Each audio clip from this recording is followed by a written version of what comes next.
AP CM Chandrababu 3 రోజుల పాటు Davos లో పర్యటించబోతున్నారు.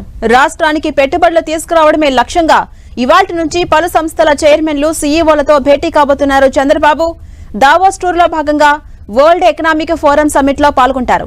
రాష్ట్రంలోని మానవ వనరులు, మౌలిక సదుపాయాలు, ప్రభుత్వ రాయితీలు, స్పీడ్ ఆఫ్ డూయింగ్ బిజినెస్ విధానాలను వివరించడం ద్వారా జాతీయ అంతర్జాతీయ కంపెనీలను ఆకర్షించేందుకు దావోస్ పర్యటనను వేదికగా చేసుకోబోతున్నారు.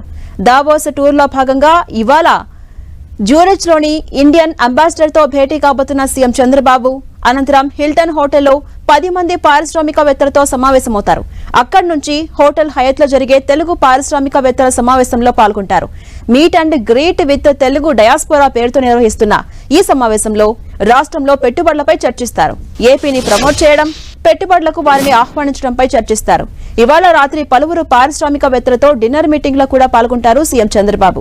ఆ తర్వాత Arcelor Mittal executive chairman Lakshmi Mittal తో ప్రత్యేకంగా సమావేశమవుతారు. ఇక రెండో రోజు సిఐఐ సెషన్ లో గ్రీన్ హైడ్రోజన్ అంశంపై చర్చల్లో సీఎం చంద్రబాబు పాల్గొంటారు. అనంతరం Solar Impulse, Coca-Cola, Welspun, LG, Carlsberg, Cisco, Walmart International, Cognizant Technologies వంటి సంస్థల సీఈఓలతో చైర్మన్లతో సమావేశం కాబోతున్నారు. యుఏఈ ఆర్థిక మంత్రి అబ్దుల్లా బిన్ తోనూ భేటీ అవుతారు చంద్రబాబు. అనంతరం వరల్డ్ ఎకనామిక్ ఫోరం నిర్వహిస్తున్న energy transition where public policy meets private goals అనే అంశంపై జరిగేటటువంటి చర్చల్లో పాల్గొంటారు. ఆ తర్వాత the next wave pioneering the blue economy of tomorrow అనే చర్చా కార్యక్రమంలో చంద్రబాబు పాల్గొంటారు.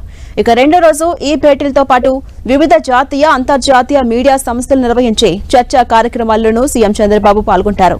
బ్లూంబర్గ్ వంటి మీడియా సంస్థలకు ప్రత్యేకంగా ఇంటర్వ్యూలు ఇచ్చి ఏపీ పాలసీల గురించి వివరిస్తారు. ఇక మూడో రోజు కూడా పలు వ్యాపారాల దిగ్గజాలతో ముఖ్యమంత్రి చంద్రబాబు సమావేశం కాబోతున్నారు. రోజుకు కనీసం 10కి పైగా భేటీలు, సమావేశాల్లో పాల్గొంటున్నారు.